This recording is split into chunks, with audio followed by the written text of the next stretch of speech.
Hey everyone, and welcome back to Crime 11, your true crime fix in 11 minutes. But this is episode 10, and we're doing something a little different. It's a supersized episode. Yeah, think of it as a supersized episode, a deep dive, if you will. We're going to spend double the usual time with a name that I think you know sends chills down your spine. Jeffrey Dahmer. Now, you've probably heard about the horrific crimes, the gruesome details, all that stuff that made Dahmer, well, infamous, right?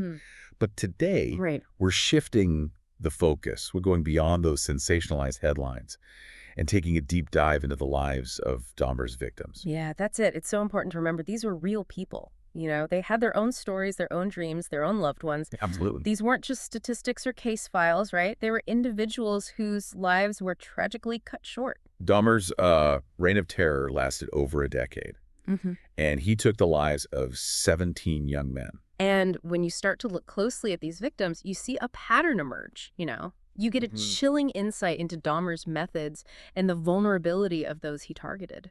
Okay, let's unpack this. Let's start with Stephen Twomey. He was Dahmer's first victim after being discharged from the military. And what's really disturbing is that Dahmer claimed to have no memory of the murder itself, only waking up to find Twomey brutally beaten. Yeah, it's a chilling example of how Dahmer's compulsions seem to have just escalated over time. Right. But beyond the horrifying details, you know, we learned that Twomey was remembered by a classmate as a quiet but artistic young man. He even made this beautiful stained glass lamp, which speaks to a side of him that Dahmer just completely overlooked. Yeah, it's like Dahmer was blind to their humanity, seeing them only as objects to satisfy his own twisted desires. Exactly. And that brings us to Jamie Dockstader, one of Dahmer's youngest victims. He was only 14 years old when he was murdered. He was a big kid for his age, almost 6 feet tall. And everyone remembers him for his love of pool and biking. And his mother's words about her inability to forgive Dahmer, those are incredibly powerful, especially when contrasted with Jamie's favorite saying from the Bible about forgiveness. Yeah, it really highlights the immense pain and conflict that Dahmer inflicted on the families of his victims, right? It wasn't just about the loss of life. It was about the shattered hopes, the unanswered questions, and the struggle to reconcile such a horrific act with their own beliefs. Then we have Ernest Miller, who was literally on the verge of starting classes at an arts college in Chicago. Wow. He was so passionate about dance and had dreams of, becoming a professional performer. His aunt vividly remembers his talent, describing him as someone who just lit up the stage whenever he danced. These details are so crucial, because they force us to confront the magnitude of what was lost. These weren't just names on a list. These were individuals with passions and dreams, loved ones who cherished them, and all of that was ripped away. It's almost like Dahmer stole not just their lives, but their futures, their potential, and the joy they brought to others. Exactly. And Curtis Strotter's story is another heartbreaking example of this. He was working hard to turn his life around, getting his high school equivalency certificate and dreaming of going to modeling school. His mother's statement at Dahmer's trial is incredibly moving. She talks about how Curtis was taken from her, about the pain of knowing she'll never see him graduate, get married, or have children of his own. It really gives you a glimpse into the devastating ripple effects of Dahmer's crimes. Yeah. The pain that extends far beyond the immediate victims. It's a stark reminder that the impact of these crimes continues to reverberate, through the lives of the victims' families, their communities, and society as a whole. And then there's Tony Hughes's case. That's particularly poignant. He was deaf and communicated with Dahmer through handwritten notes. It just highlights the vulnerability of so many of the individuals Dahmer preyed upon. It's a chilling example of how Dahmer exploited their trust, their need for connection, their desire to be seen and understood. He used those vulnerabilities to lure them into his web of horror. And then there's Konrak Sinthasomphone. His story is just, devastating. He actually managed to escape from Dahmer's apartment and was found wandering the streets, disoriented, naked. Oh my God. But what makes this case even more tragic is that 2 women saw him and tried to help. But the police, influenced by Dahmer's manipulation and their own biases, dismissed their concerns and returned Konrak to Dahmer. Oh, that's just unbelievable. He was almost allowed to walk away after that. It's a horrifying example of systemic failures. of how prejudice and indifference can have, just fatal consequences. And tragically, Klonorak was the younger brother of a boy Dahmer had previously molested, Wow. adding another layer of horror to this already unimaginable situation. It's just sickening to think about how many warning signs were missed, how many opportunities there were to stop Dahmer before he claimed another victim. And that's why it's so important to examine not just the individual crimes, but the societal context in which they occurred. We need to ask hard questions about the role of prejudice, negligence, and systemic failures in allowing these tragedies to happen. And of course, we can't forget Tracy Edwards. He's the one who finally managed to escape from Dahmer's clutches and lead the police back to his apartment, putting an end to his reign of terror. Edward's bravery was just incredible. He had been lured back to Dahmer's apartment and was literally fighting for his life. Imagine the courage it took to escape, knowing what horrors he had witnessed and what was likely waiting inside that apartment. It's a chilling reminder that even in the face of unimaginable evil, there can be hope and resilience and a determination to survive. And Edwards' actions ultimately brought Dahmer to justice and prevented him from harming anyone else. Absolutely. Now, as you delve into the lives of these victims, you start to see patterns emerge in Dahmer's selections. Many were from ethnic minorities, which initially led to accusations that his crimes were racially motivated. But Dahmer himself denied that race was a factor. And an independent study of his victim selection actually supported that claim, highlighting a different kind of pattern. What's truly disturbing is that the study suggests Dahmer was drawn to a specific body type. It appears that race was incidental and that his focus was on a particular physical aesthetic, which further highlights the dehumanization and objectification that fueled his horrific acts. It's terrifying to think about the level of detachment that must have required to see people not as individuals, but as objects to be used and discarded. Right, and that chilling lack of empathy is a hallmark of Dahmer's psychopathology. He saw his victims not as human beings with their own lives and stories, but as objects to satisfy his own twisted desires. It's truly horrifying. And when you consider the youth of many of his victims, their circumstances, and their trust in Dahmer's false promises, it just adds another layer of heartbreak to the entire case. Exactly. These were often young men who were already facing challenges, who were looking for connection, acceptance, or even just a bit of kindness. And Dahmer exploited those vulnerabilities in the most horrific way imaginable. Well, this is definitely a lot to unpack. It feels like we've only just scratched the surface of these stories and the impact of Dahmer's crimes. Yeah. Let's take a moment to reflect on what we've learned so far, and then we'll continue our deep dive in the next part. Welcome back to our deep dive into the lives of Jeffrey Dahmer's victims. Before we move on to other victims, I think it's important to acknowledge the broader context in which these crimes occurred. You're absolutely right. We can't just look at Dahmer in isolation. We have to consider the societal factors that may have contributed to his crimes and allowed him to operate for so long. Exactly. And one of the most glaring issues that emerges is the role of societal biases, particularly racial bias. Many of Dahmer's victims were young men of color, some struggling with homelessness or other challenges, and their disappearances tragically didn't seem to generate the same level of concern or attention as they might have if they had been from different backgrounds.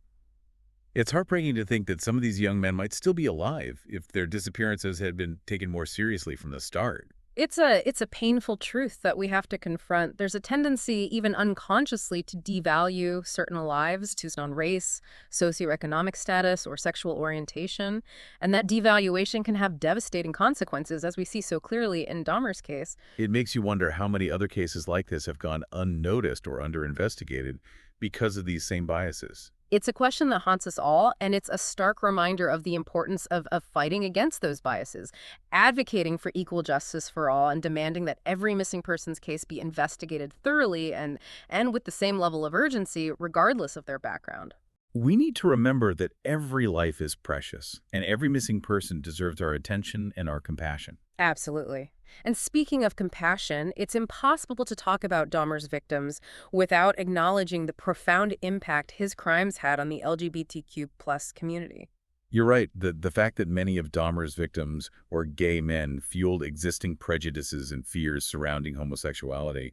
It's like their identities were used against them, both by Dahmer and by a society that often turned a blind eye to their suffering. Exactly. Dahmer's crimes not only took the lives of these individuals, but they also cast a shadow of fear and suspicion over the entire LGBTQ plus community, further marginalizing an already vulnerable group. It's a terrible irony that the very people who might have been able to offer support and understanding to Dahmer's victims were often the targets of the same kind of hatred and discrimination that he himself embodied. It's a vicious cycle that we have to break. And that means confronting homophobia and transphobia in all its forms, creating spaces where LGBTQ plus individuals feel safe and supported, and ensuring that their voices are heard and their stories are told. Yeah, as we talk about the broader societal context, we also have to talk about the police. Specifically, the police officers who encountered Konarek Sinthasomphon when he escaped from Dahmer's apartment. I mean, how could they have dismissed his obvious distress and returned him to Dahmer? It's a question that continues to haunt us, and it speaks to a much larger issue of police misconduct, particularly when it comes to interactions with minorities and marginalized communities. It's clear that something went terribly wrong that night, and it cost Konarek his life. It's a tragedy on so many levels, Yeah. and it underscores the critical need for police reform, sensitivity training, and a genuine commitment to addressing biases within law enforcement. We need officers who are trained to recognize and respond to vulnerability, not exploit it. We need a system that prioritizes the safety and well-being of all citizens, regardless of their background or circumstances. Absolutely. And I think it's also essential to acknowledge that police reform is just one piece of the puzzle. We need to address the root causes of these issues like poverty, lack of access to education and healthcare, and the systemic marginalization of certain communities. It's about creating a society where everyone feels valued, respected, and protected. Exactly. And that brings us to another victim whose story deserves our attention, Curtis Straughter. He was a young man striving for a better life, working towards his high school equivalency certificate, and dreaming of attending modeling school. His mother's powerful statement at the trial about her son being taken from her and her family's grief provides a glimpse into the devastating ripple effects of Dahmer's crimes. I remember reading about Curtis. He had such a bright future ahead of him, and it's heartbreaking to think that it was all cut short because of Dahmer's cruelty. His story, like so many others, reminds us that these victims were not just names on a list. They were sons, brothers, friends, and dreamers. They had hopes, aspirations, and people who loved them deeply. And their loss continues to be felt by those who knew them, even all these years later. Absolutely. And that's why it's so important to keep telling their stories, to honor their memory, and to ensure that they are not forgotten. Speaking of remembering, the case of Tony Hughes is particularly poignant. He was deaf and communicated with Dahmer through handwritten notes. It's a detail that stays with you. It speaks to the vulnerability of many of Dahmer's victims, their willingness to trust, and their desire to connect, even in the face of adversity. It's also a reminder of how Dahmer preyed on those who are often overlooked or marginalized by society. Exactly. And it's why we need to be especially vigilant in protecting those who are most vulnerable, those who might not have the same access to resources or support systems. We need to create a society where everyone feels seen, heard, and valued. Absolutely. And that means challenging prejudice, promoting inclusivity, and advocating for justice for all. You know, as we delve deeper into these individual stories, I can't help but think about the families of the victims. What must it have been like for them to go through such an ordeal? It's unimaginable. To lose a loved one in such a horrific way, to have to grapple with the gruesome details of their death, and to face the perpetrator in court, it's a burden no one should have to bear. And yet so many families did. They showed incredible strength and resilience in the face of unimaginable tragedy. They did, and their stories are a testament to the power of love, the importance of community, and the enduring strength of the human spirit. You know, I read a powerful quote from Rita Isbell, the sister of Errol Lindsay, one of Dahmer's victims. Oh, yes. Her statement at Dahmer's trial was unforgettable. It was raw, emotional, and full of righteous anger. Exactly. She said, "When I think of my brother, I think of how he was such a goofball. And I think he's going to appreciate the fact that I'm still standing for him until my last breath. He knows that I'm still here for him." It really struck me how even in the face of such unimaginable loss, she found the strength to honor her brother's memory and demand justice. That's the incredible resilience of the human spirit. Even in the darkest of times, there's a determination to find meaning, to seek justice, and to keep the memory of loved ones alive. It's a testament to the power of love and the enduring strength of the human heart. It also reminds us that as we delve into these true crime cases, we must never lose sight of the human cost of these crimes. Right. Behind every headline, behind every statistic, there are real people whose lives were forever changed by the actions of individuals like Jeffrey Dahmer. And it's our responsibility to remember them, to honor their memory, and to learn from the past so we can hopefully create a better future. Well said. And speaking of the future, I think it's important to talk about what we can learn from all of this, how we can prevent something like this from happening again. Absolutely. While it's important to hold individuals responsible for their actions, it's equally important to examine the societal and institutional factors that contribute to these kinds of tragedies. For example, we've already talked about the police response to Conrad Sinthasomphon's escape. That incident highlights the critical need for police reform, sensitivity training, and a commitment to addressing biases within law enforcement. But what else can we do? Well, I think we need to look at the role that mental health plays in these cases. Dahmer had a history of mental health issues, but he wasn't adequately diagnosed or treated. This raises an important question. How can we improve our mental health care system to better identify and support individuals who are struggling and potentially prevent tragedies like this from happening in the future? It's a complex issue with no easy answers, but it's a conversation that we absolutely must have. I agree. And we also need to address the broader societal issues that contribute to violence and marginalization, such as homophobia, racism, and poverty. We need to create a world where everyone feels safe, respected, and valued regardless of their sexual orientation, race, or socioeconomic status. It's a tall order, but I think it's a worthy goal. Absolutely. And I believe that by working together, by challenging prejudice, by advocating for systemic change, and by supporting each other, we can create a world where tragedies like this are less likely to occur. I hope so. I think it's important to remember that even in the darkest of times, there is always hope. There is always the potential for change. And there is always the power of human connection and compassion to help us heal and move forward. Well said. And as we continue our deep dive into the lives of Jeffrey Dahmer's victims, I think it's important to keep these broader societal issues in mind. Because ultimately, it's about more than just understanding the past. It's about creating a better future for everyone. You're right. So let's move on to another victim whose story deserves to be told. Tracy Edwards. Tracy Edwards is an incredibly important figure in this case because he is the one who finally escaped from Dahmer's clutches and led the police to his apartment, ending his reign of terror. His story is one of incredible bravery and resilience. He had been lured back to Dahmer's apartment and was literally fighting for his life. Imagine the courage it took to escape, knowing what horrors he had witnessed and what was likely waiting inside that apartment. It sends chills down my spine just thinking about it. It's a chilling reminder of the danger that Dahmer posed, but it's also a testament to the human will to survive. Edwards' actions ultimately brought Dahmer to justice and prevented him from harming anyone else. Absolutely, and I think his story is a powerful reminder that even in the face of unimaginable evil, there is always hope, resilience, and a determination to survive. His story is definitely a beacon of light in a very dark and distorting case. It is. And as we continue to explore the lives of Dahmer's other victims, I think it's important to keep Tracy Edwards' story in mind, because it reminds us that even in the midst of such horror, there can be courage, there can be resistance, and there can be justice. You know, one of the things that has always struck me about this case is the sense of lost potential. So many of Dahmer's victims were young men with dreams, aspirations, and families who loved them. You're right. They were sons, brothers, friends, artists, students, people who had so much to offer the world. And their futures were stolen from them in the most brutal and senseless way imaginable. Like Curtis Straughter, who was working towards his high school equivalency and dreamed of attending modeling school. Or Ernest Miller, who was about to start classes at an arts college in Chicago and hoped to become a professional dancer. It's heartbreaking to think about all the things they could have accomplished, all the lives they could have touched if they had been given the chance. Their stories are a powerful reminder that behind every statistic, behind every headline, there are real people with their own unique experiences and aspirations. We can't allow them to be reduced to just numbers or victims. And that's why it's so important to continue to talk about them, to share their stories, and to ensure that their memory lives on. Absolutely. We need to keep asking the tough questions about how these tragedies could have been prevented and what we can do to create a safer and more just world. Right.